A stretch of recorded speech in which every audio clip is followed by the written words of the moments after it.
kelulusannya berdasarkan prioritas. Yang bersangkutan mereka mendaftar ikut tes. Syaratnya harus ikut tes. Sobat BKN, jangan lupa untuk subscribe, like, dan komen di YouTube channel kita. Dan tonton terus ya sampai habis biar tidak ketinggalan informasinya. Langsung aja nih Pak Deputi.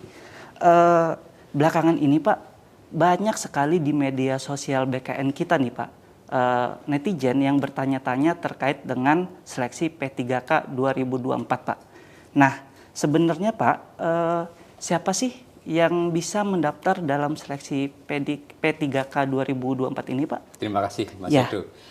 Rekan-rekan atau sobat BKN, bahwa pada tahun 2024, sedikit saya jelaskan, pemerintah melakukan pengadaan calon ASN, yaitu untuk CPNS dan P3K, ditambah lagi satu lagi yaitu untuk calon taruna sekolah kedinasan. Dasar aturan untuk pengadaan ini ada Permenpan nomor 6 ya, tahun 2024 tentang pengadaan pegawai ASN, kemudian keputusan Menpan 347 tahun 2024 tentang mekanisme seleksi P3K 2024, kemudian ada Kemenpan 348 2024 tentang mekanisme seleksi P3K khusus untuk guru. Nah, dalam aturan itu khusus untuk P3K ada sekian banyak formasinya, cukup banyak untuk tahun ini, 1 juta lebih yang jelas. 1 juta. Untuk P3K saja 1 juta lebih.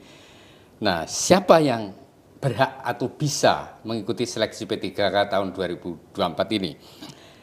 Seleksi P3K 2024 diperuntukkan untuk yang pertama, ex-THK 2. Jadi, ex-tenaga honorer kategori 2 yang datanya ada di database BKN, database tenaga honorer K2. Kemudian tenaga non-ASN yang masuk ke database di BKN.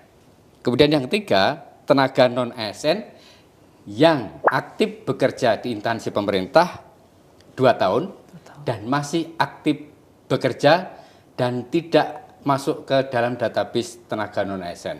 Jadi 3 kelompok ini yang bisa mendaftar atau mengikuti seleksi P3K tahun 2024, tentu saja sesuai dengan formasi atau kebutuhan terkait dengan jabatan dan kualifikasi pendidikan yang sesuai dengan masing-masing calon pelamar ini.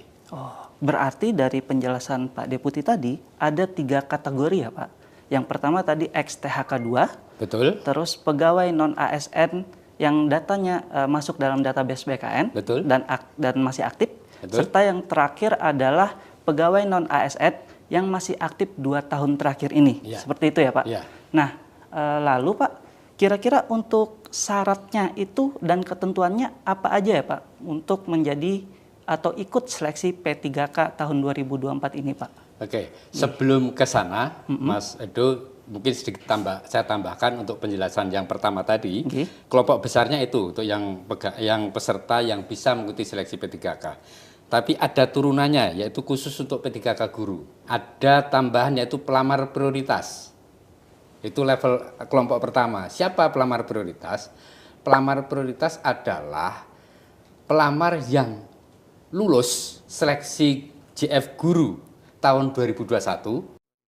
Ya, tahun 2021, istilah yang kita gunakan di pengolahan adalah P-TL, lolos passing grade atau nilai ambang batas, tetapi tidak lulus karena keterbatasan formasi, dan tidak pernah dinyatakan lulus seleksi untuk JF guru periode sebelum tahun 2024 ini. Dan saat ini tentu saja masih bekerja di instansi pemerintah. Jadi mereka yang lulus tahun 2021 untuk JF guru, bukan lulus, mohon maaf, memenuhi nilai ambang batas kelulusan, tetapi tidak lolos untuk mengisi karena keterbatasan formasi, itu menjadi prioritas pertama untuk tahun 2024 ini, untuk seleksi 2024 ini. Kemudian berikutnya sama, non-ASN yang terdaftar di database non-ASN BKN. Kemudian guru non-ASN di sekolah negeri yang terdaftar di Dapodik dan aktif mengajar. Dapodik itu daftar pokok pendidik lah di Kementerian Pendidikan dan Kebudayaan. Dan yang terakhir adalah lulusan PPG. Itu untuk guru. Kemudian untuk kesehatan ada prioritas yaitu D4 bidan pendidik. Ya, D4 bidan pendidik yang tahun 2023 itu terdiskualifikasi walaupun sudah lulus karena formasi atau kualifikasi pendidikannya tidak sesuai dengan yang dipersyaratkan, sehingga di akhir dia dinyatakan tidak lulus, maka mendapatkan prioritas untuk seleksi tahun 2024 ini. Kemudian selanjutnya XTHK 2, non-ASN terdaftar di database non-ASN BKN, dan tenaga non-ASN yang aktif bekerja di instansi pemerintah. Jadi untuk yang pertama, kemudian yang kedua adalah persyaratannya yang berikutnya pertanyaan kedua. Pak.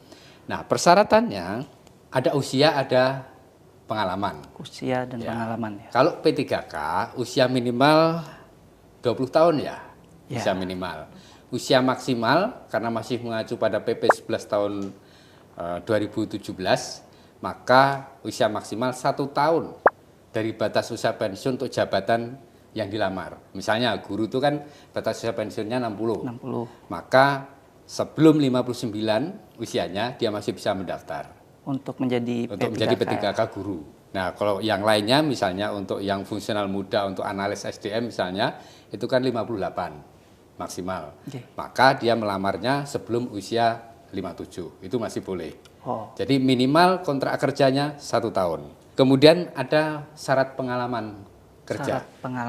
Syarat pengalaman kerja adalah minimal 2 tahun untuk jenjang pemula terampil dan sebagainya, kemudian minimal 3 tahun untuk jenjang ahli muda. 3 tahun. Dan ini karena ini P3K sekarang ini ada yang khusus yang untuk yang khusus, terutama yang prioritas yang urutan yang ketiga tadi, yang aktif mengajar 2 tahun di instansi tempat dia lamar. Jadi ya di satu instansi gitu. Beda dengan P3K formasi umum, itu bisa pengalaman kerja 2 tahun, bisa akumulasi dari beberapa instansi. Kalau ini tidak, harus di 2 tahun di instansi dan melamarnya harus di situ. Harus di situ ya. Betul. Berarti soalnya ada pertanyaan seperti ini Pak. Misalkan ada XTHK 2 yang aktif bekerja di instansi A, sebutlah. Ya. Terus dia ingin melamar menjadi P3K di instansi B, atau ada orang umum ingin melamar P3K di suatu instansi. Berarti hal itu apakah masih dimungkinkan, Pak? Kalau yang nomor 1 tadi, XTHK 2, dia masih bekerja. Ya. Itu wajib. Wajib di instansi A lagi berarti dia mendaftarnya. Jadi instansi A lagi.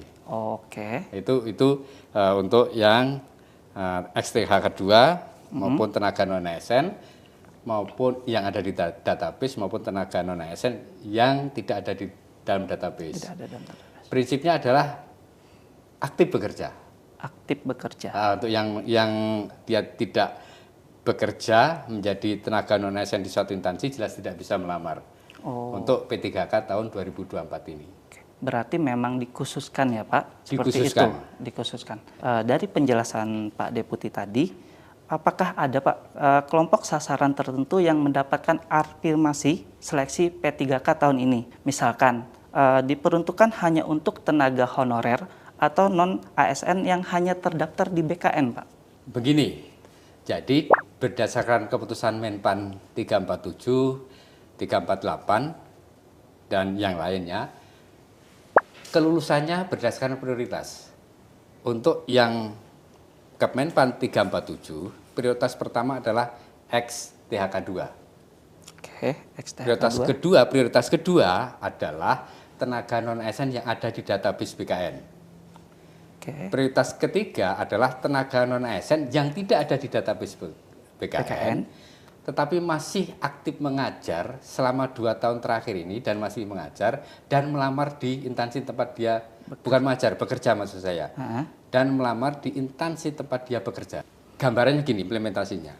Kalau di instansi A ada 10 THK 2 untuk 1 jabatan, kemudian formasinya tersedia 25 untuk jabatan itu, maka pasti yang bersangkutan THK 2 tadi 10-10-nya pasti keangkat sepanjang yang bersangkutan mendaftar dan ikut tes, ikut seleksi. Karena kelulusannya ranking. Ranking. Tadi 25 formasi ya. Iya. 10 sudah dipakai oleh ex-THK 2, sisa 15. 15 ada tenaga non ASN yang masuk database BKN sejumlah 50 dari instansi itu untuk jabatan itu. Maka tenaga non ASN yang ada database yang lulus ada 15 orang. Oke, sisanya karena 50 kurang 15 masih 35. Ya. Dia tidak lulus. Kemudian masih ada lagi tenaga non ASN yang tidak ada di database BKN, yang bekerja di situ dan punya pengalaman 2 tahun. Benar. Sejumlah misalnya 20. Dia juga mendaftar, tapi pasti dia tidak lulus. Berbeda dengan ketika ini ada 10 tenaga ex-ETHK 2, ini ada 15 tenaga non-ASN yang masuk database BKN, kemudian ada 5 tenaga non-ASN yang tidak ada database BKN tapi memenuhi syarat, kemudian formasi yang tersedia 50, diajukan 50, hampir pasti semuanya ikut tes terima. Karena 10, 15, 5, 30.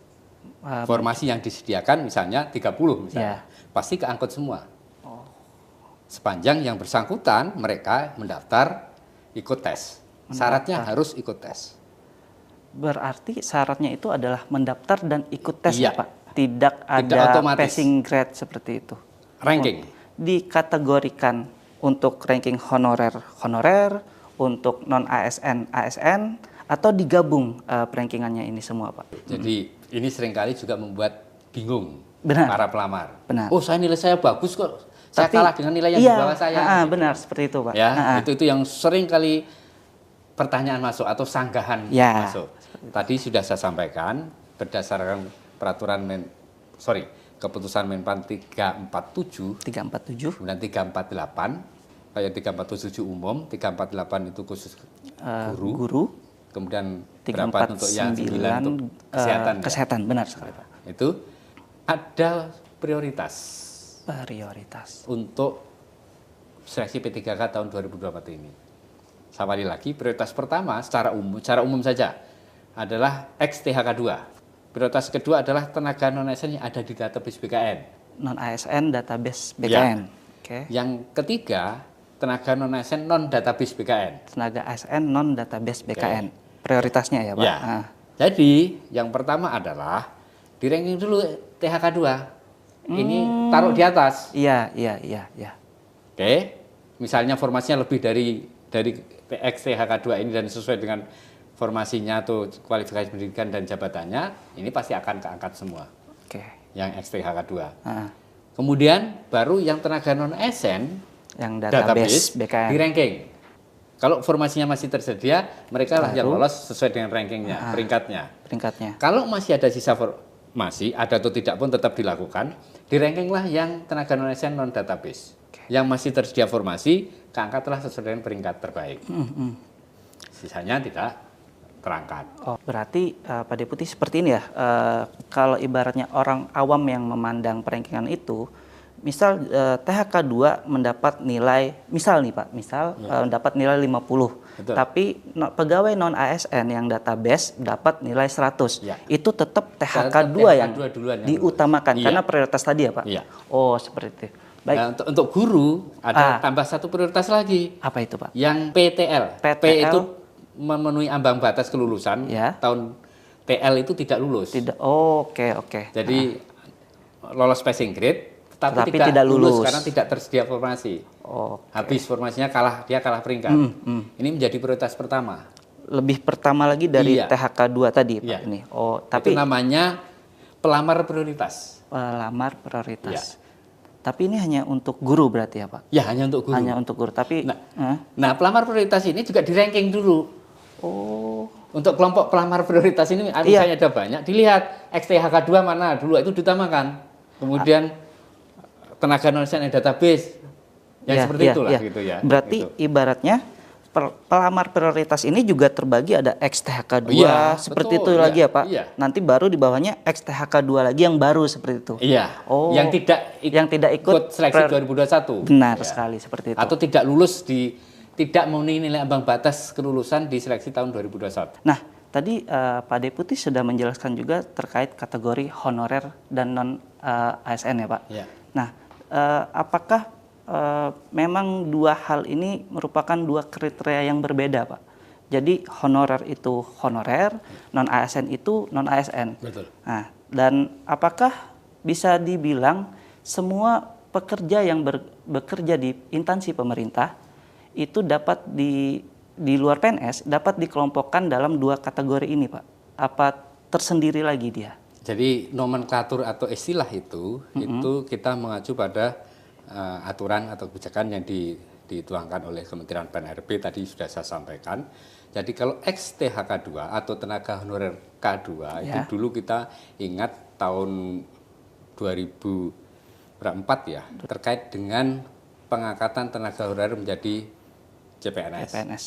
Yaitu diawali dengan THK1 yang langsung diangkat, hanya seleksi administrasi, kemudian ternyata dianggap sudah selesai, ternyata masih ada yang tertinggal dan seterusnya, maka ada gelombang kedua yaitu THK2.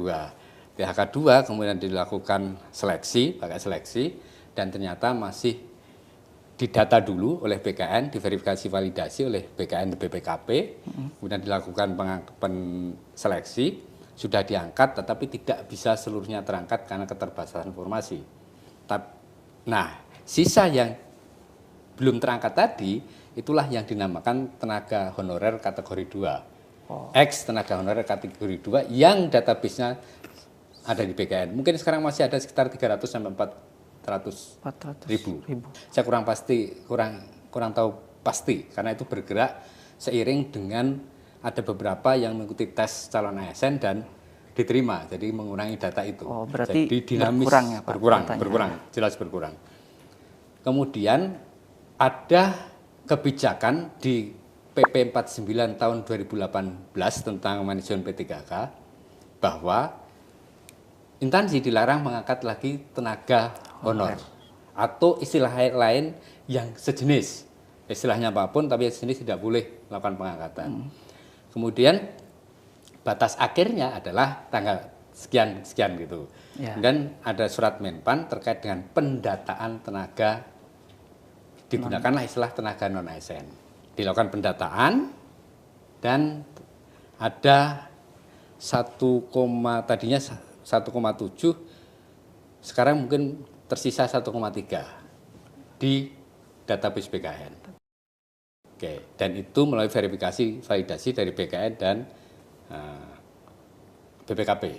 Tetapi di luar itu masih banyak bukan PNS, bukan P3K, bukan tenaga yang masuk database BKN, bukan ex tenaga honorer yang betul-betul bertugas, misal sopir, cleaning service, dan sebagainya yang memang tidak masuk kategori dalam pendataan tenaga non ASN. Ini masuklah ke kelompok tenaga non ASN yang di luar database BKN maupun yang orang-orang yang bekerja di instansi pemerintah untuk pekerjaan-pekerjaan tertentu, jabatan tertentu di luar pramugari, cleaning service dan sebagainya, tapi tidak masuk ke database BKN dan betul-betul masih aktif bekerja sampai hari ini. Nah, itu tenaga non ASN yang non database. Non database ya. Nah, berarti tadi kita masuk ke data non ASN yang tidak masuk database, Pak. Betul. Untuk mereka, apakah mereka masih memungkinkan mendaftar seleksi P3K 2024, Pak, yang tidak masuk database tadi itu, Pak? Ya, terima kasih Mas Edo. Jadi Sobat BKN, bagi teman-teman atau sobat-sobat yang tidak masuk dalam database tenaga non-ASN BKN, masih ada peluang untuk mengikuti seleksi P3K tahun 2024 ini. Syaratnya adalah tersedia formasi. Tersedia formasi, satu. Yang kedua, melamar di instansi tempat dia bekerja saat ini. Itu kemudian tadi, walaupun kelulusannya, tetapi prioritas kelulusannya di urutan ketiga. Di urutan ketiga ya. Pertama adalah ex-THK2. Benar. Kemudian tenaga non-ASN yang masuk database. Kemudian tenaga non-ASN yang tidak masuk database dan yang masih aktif bekerja minimal 2 tahun sampai dengan hari ini. Itulah teman-teman yang tidak di database itu bisa melamar di situ. Syaratnya melamar dan ada jabatan yang sesuai dengan kualifikasi pendidikan. Kalau instansi menyediakan formasi untuk jabatan pelaksana, silahkan teman-teman itu bisa melamar di jabatan pelaksana itu. Ya. Pak Deputi, terangin sekali lagi dong, tadi saya masih sedikit belum memahami terkait adanya tenaga kerja non-ASN yang termasuk database BKN dan yang tidak termasuk database BKN. Nah, apa sih kriteria atau ciri tanda bahwa tenaga kerja non-ASN itu sudah masuk database BKN begitu? Bagaimana cara mengetahuinya tuh mereka? Seperti itu. Terima kasih, Mas Edo. Ya, siap. Jadi tadi sudah saya jelaskan sedikit terkait dengan istilah tenaga non-ASN yang ada di database BKN. Benar. Dan tenaga non-ASN yang non-database BKN. Benar. Nah, untuk mengetahui apakah rekan-rekan atau sobat BKN namanya masuk dalam database tenaga non-ASN yang ada di BKN, database BKN, itu yang pertama harus diingat dulu apakah pada waktu pendataan itu ikut dalam pendataan itu, pendataan tenaga non-ASN itu, ikut pendataannya, diusulkan ke BKN. Kalau lupa atau antara ingat tidak ingat, hubungi admin instansi, dalam ini di pengelola kepegawaiannya, untuk cek di datanya. Karena di instansi pasti bisa untuk melihat itu apakah nama saya misalnya atau nama teman-teman ada dalam database tenaga non-ASN yang ada di BKN hasil pendataan. Ya, jadi hubungi instansinya. Kalau di daerah BKD atau di pengelola admin kepegawaian di satkernya masing-masing, baru nanti akan dibantu untuk melihat itu. Dicek ya, ibaratnya Pak. Betul. Seperti itu. Jadi untuk kawan-kawan yang masih ragu apakah dirinya sudah terdaftar di database BKN, bisa langsung hubungi instansinya ya Pak di satkernya masing-masing seperti itu. Pasti nanti akan dibantu. Nah, menurut Pak Deputi sendiri nih, dari tadi sudah menyebutkan sekitar alokasi formasi pelamar P3K tahun ini sekitar 1.300.000 kurang lebih ya Pak. Apakah nanti proyeksi pelamar P3K tahun ini akan melalui jumlah formasi apa enggak ya Pak? Baik, alokasi formasi yang disediakan oleh pemerintah melalui Menpan RP itu untuk P3K kurang lebih 1,3 ya. Benar. Tapi usulan yang masuk dan ditetapkan itu 1.11.397 untuk sampai dengan hari ini, karena kemungkinan masih bergerak karena ada instansi yang belum selesai mungkin. Nah, jadi 1 juta lebih lah gitu. Nah, kalau pelamarnya kemungkinan besar akan lebih dari 1 juta. Membludak lagi Pak. Ya, karena di database saja sudah berapa pelamarnya ya. Tapi serapan atau realisasi formasinya belum tentu. Harusnya untuk P3K ini karena khusus, artinya instansi menetapkan atau mengusulkan rincian formasinya itu sudah melalui analisis di samping kebutuhan juga jumlah dan sebaran calon pelamar, dalam arti ada XTKH2-nya, ada tenaga non-ASN yang masuk database BKN, dan ada tenaga non-ASN yang tidak masuk database BKN yang memang bekerja di instansi itu. Jadi kalau instansi sudah melakukan penghitungan dan semua tercover sesuai dengan apa yang ada, kita harapkan jumlah 1.011.000 lebih ini akan terpenuhi. Karena ini kan formasinya khusus sebetulnya. Benar sekali, benar. Ya. Sebetulnya khusus formasinya kan. Berarti kemungkinan besar juga akan terpenuhi ya Pak? Ya, mendekati lah. Kalau lebih nggak mungkin, tapi kalau terpenuhi mungkin. Ya. Baik Pak Deputi, tadi sudah dijelaskan beberapa hal tentang tenaga kerja honorer, baik non-ASN yang terdaftar di database BKN dan tidak terdaftar di database BKN. Nah, sebetulnya Pak, kita di media sosial ini, seperti tadi saya sudah sampaikan di awal ya, banyak aspirasi atau pertanyaan dari netizen nih terkait dengan P3K tahun ini. Nah, dan sudah kita rangkum dalam segmen Emang Boleh Tanya-Tanya Sul. Berikut videonya Pak, silahkan.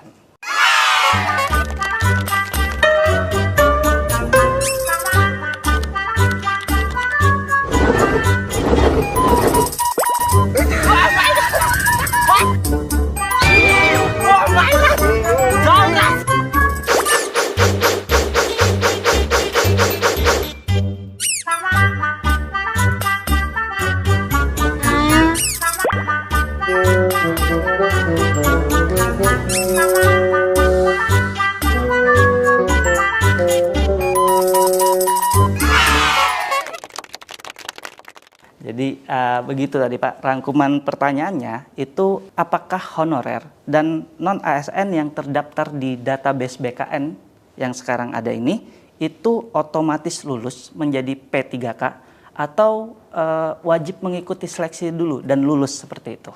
Jawaban singkatnya, wajib mengikuti seleksi.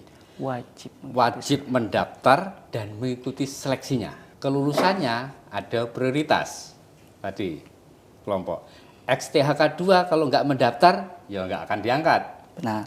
Tenaga non-ASN yang ada di data BKN, kalau tidak mendaftar dan ikut seleksi, ya nggak bakalan lulus dan diangkat.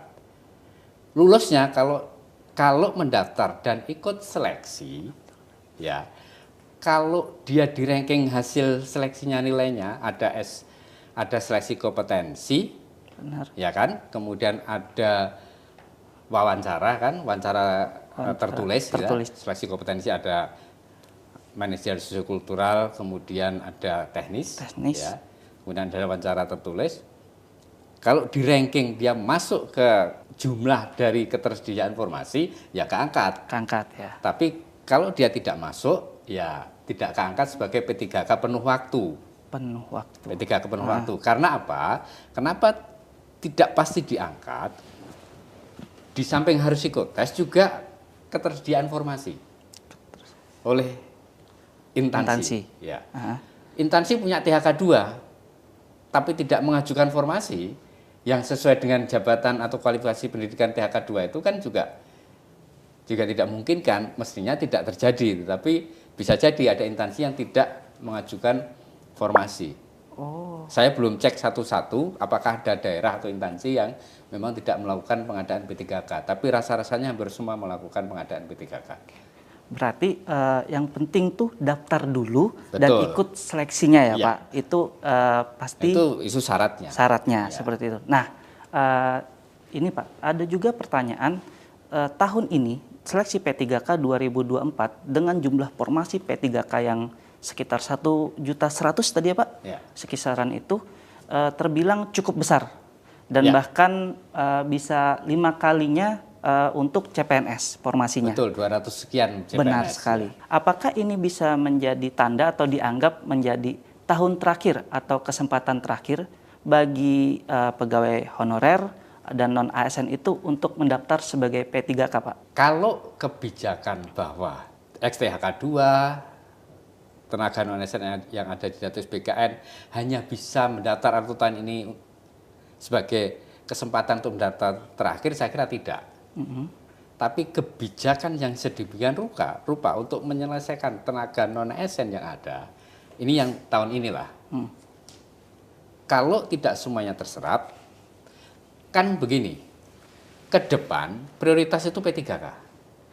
Ke depan tahun depannya, tahun-tahun seterusnya itu kemungkinan besar antara CPNS dan P3K akan lebih ke P3K. Tapi P3K yang tahun-tahun ke depan bukan dikhususkan untuk penyelesaian tenaga non-ASN ini. Tapi teman-teman yang ada di database tenaga non-ASN bisa ikut diseleksi tahun depan. Tahun depan seperti itu ya. Kebijakannya pasti mengikuti kebijakan tahun-tahun seterusnya. Benar. Itu bisa jadi ada passing grade. Benar.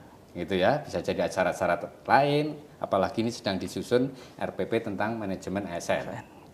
Ya, jadi kemungkinan ada perubahan-perubahan kebijakan terkait dengan penataan tenaga non-ASN maupun terkait dengan seleksi calon ASN.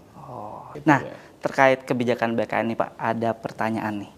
Sebenarnya dalam proses seleksi P3K ini yang berwenang Pak mengangkat para pelamar ini meloloskan sampai jadi P3K itu siapa Pak? Dan apa sih tupoksi atau wewenang BKN dalam seleksi P3K ini Pak? Oke. Silakan. Yang berwenang meloloskan, gimana ya saya menjawabnya? Yang berwenang meloloskan atau bisa membuat seorang pelamar lulus dan diangkat jadi P3K sebetulnya aturan. Aturan, bukan siapa-siapa, bukan. Aturannya ini. Kita firm dengan aturan itu, lolos. BKN hanya memfasilitasi untuk tesnya. BKN fasilitasi untuk tesnya. Ya, instansi hanya memang punya kewenangan untuk mengangkat, tapi tidak sembarang mengangkat kan, harus sesuai dengan aturan tadi. Iya, iya. Jadi yang paling utama yang bisa meloloskan seorang untuk diangkat menjadi P3K, ya yang bersangkutan sendiri. Dengan Usahanya gitu ya Pak, dan mengikuti aturan yang sudah ada seperti itu. Oke, Pak Deputi, memang banyak dan panjang ya untuk terkait P3K ini. Nah, betul. Kita sebelum mengakhiri obrolan ini Pak, kita santai dulu, ice breaking. Bagaimana kalau kita main game nih? Boleh? Oke. Gamenya itu adalah game tebak fakta atau opini. Jadi nanti Pak, saya akan membacakan sebuah pernyataan. Pak Deputi yang akan menjawab itu apakah fakta atau opini dengan cepat ya Pak? Ya. Tapi disertai dengan alasannya. Oke. Baik. Siapa? Saya mulai nih. Siap. Oke. Pertama, pengadaan P3K tahun 2024 khusus untuk tenaga non-ASN. Fakta atau opini? Opini. Kenapa Pak? Karena pengadaan P3K tahun 2024 ini tidak hanya dikhususkan untuk tenaga non-ASN. Karena di sana ada juga yang ex-THK2, artinya ex tenaga honorer kategori 2 yang belum terangkat pada saat adanya kebijakan pengangkatan tenaga honorer baik kategori 1 maupun kategori 2. Kedua nih Pak, siap-siap ya Pak. Seleksi P3K 2024 dianggap hanya formalitas. Para pelamar otomatis diangkat menjadi P3K. Fakta atau opini? Opini lagi. Kenapa Pak? Karena begini, untuk seseorang pelamar bisa diangkat menjadi calon ASN baik itu CPNS maupun P3K. Kalau tahun ini, kalau yang kita bicarakan adalah P3K, ada beberapa persyaratan. Yang pertama dan utama adalah tersedianya formasi jabatan. Sesuai dengan kualifikasi pendidikan. Sekarang tersedia 1,01. Benar.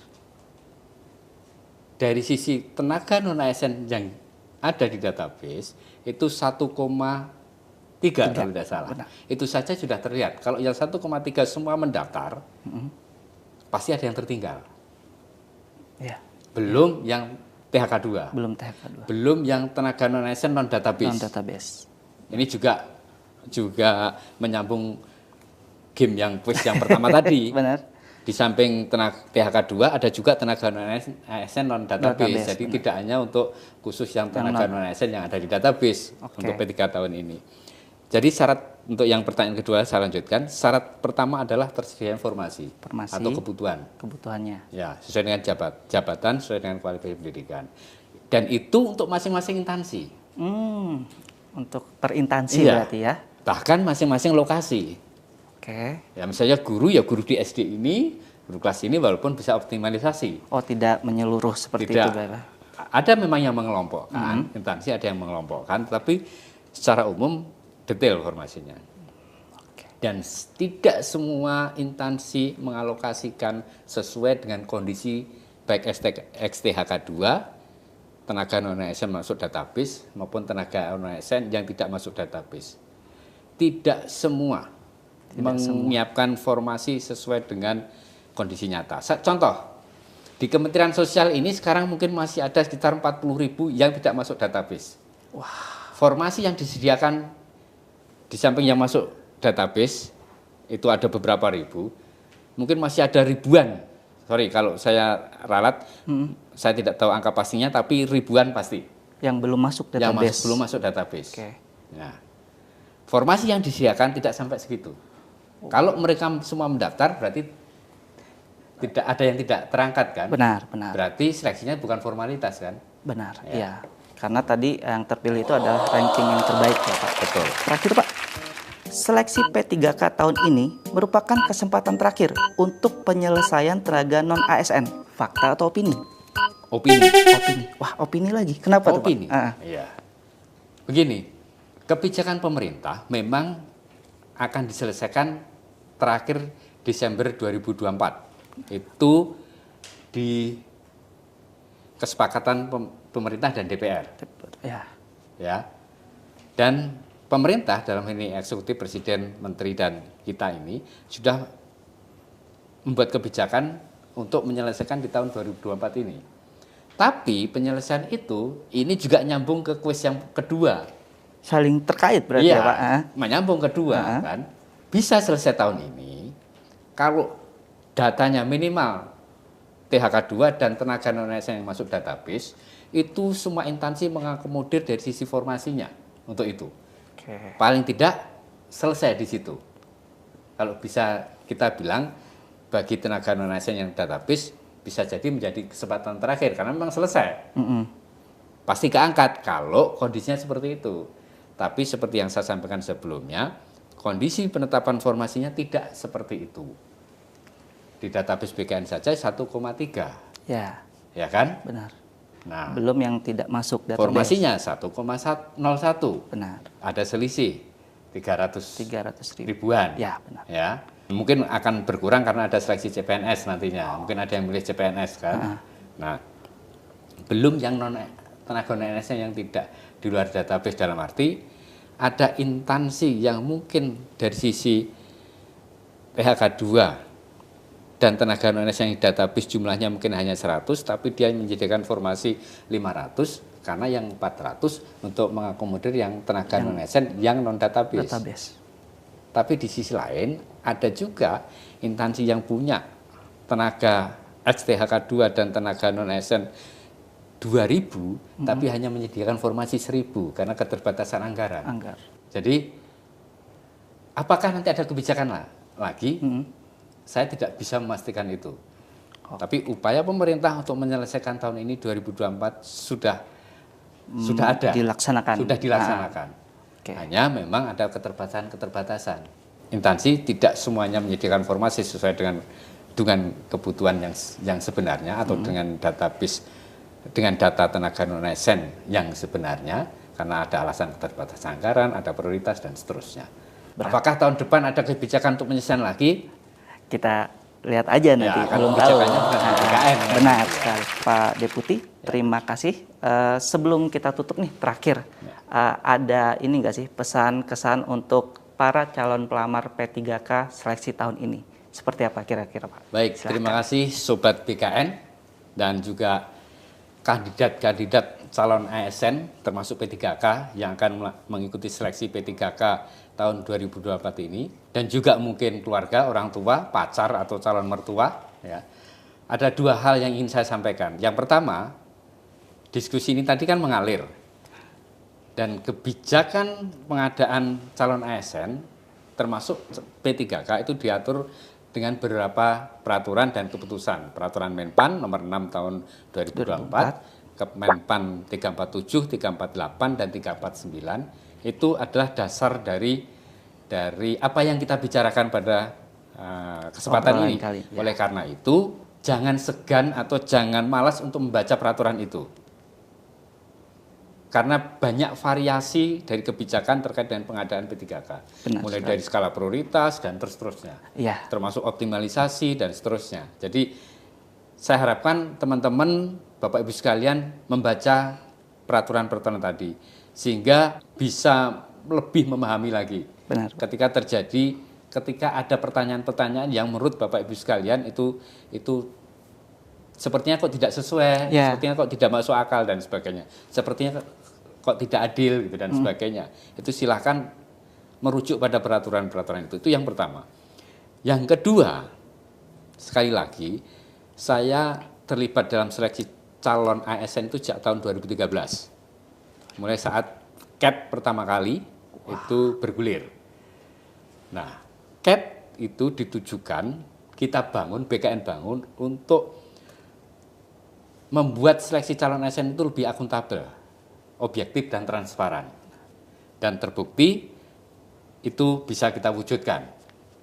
Mungkin tidak bisa kita menghilangkan sampai nol pelanggaran-pelanggaran terkait seleksi atau fraud terkait seleksi calon ASN, paling tidak itu sudah sangat jauh.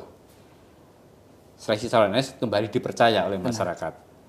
Dan saya garis bawahi, tidak ada yang bisa membantu kelulusan. Siapapun itu, deputi mutasi, kepala BKN, atau pejabat manapun di Indonesia tidak bisa membantu kelulusan calon ASN termasuk calon P3K. Apalagi yang ngaku-ngaku pegawai BKN doang ya Pak? Apalagi yang mengaku-mengaku. Jangan ketipu. Oke. Ya. Kenapa banyak yang masih Percaya. menawarkan dan banyak juga yang percaya? Benar. Itu masalahnya. Karena bisa jadi rekan-rekan sekalian nanti lulus atas kemampuan diri sendiri, di sisi lain yang menawarkan itu mendapat keuntungan tanpa melakukan apapun. Coba bayangkan kalau ada yang minta tolong 100, lulus 10. Yang 10 di... Hanya duduk diem. Iya. Ya. Satu orang bayar 100 juta. Kalau 100 kali 100 juta berarti 10M. Kalau 10 kali 100 berarti 1M. Yang 900 kembalikan, 1M masuk kantong. Wah, enak. Yang 900 orang tadi yang enakan yang sekian ngaku-ngaku tadi, ngebantu yang ya Pak. 9M tadi. Bener. Tidak melakukan apapun. Sekali lagi, tidak ada yang bisa membantu kelulusan. Semua sudah disiapkan oleh BKN, mulai dari pengumuman, pendaftaran, sampai dengan pengolahan hasil, dan pengumuman hasilnya itu clear by system, tidak ada intervensi dari pegawai BKN atau petugas BKN. Baik, terima kasih Pak Deputi atas penjelasannya. Sama-sama. Ya, semoga bermanfaat bagi kita semua. Amin. Ya. Oke. Nah, bagi Sobat BKN yang mau mendaftar seleksi P3K 2024, jangan lupa untuk membaca surat keputusan Menpan RB tentang mekanisme seleksi P3K 2024 terlebih dahulu untuk mengetahui lebih jelas tentang syarat dan ketentuannya. Sebelum saya akhiri, jangan lupa untuk follow media sosial BKN Go ID Official untuk mendapatkan update terbaru dan informasi menarik lainnya terkait isu-isu ASN.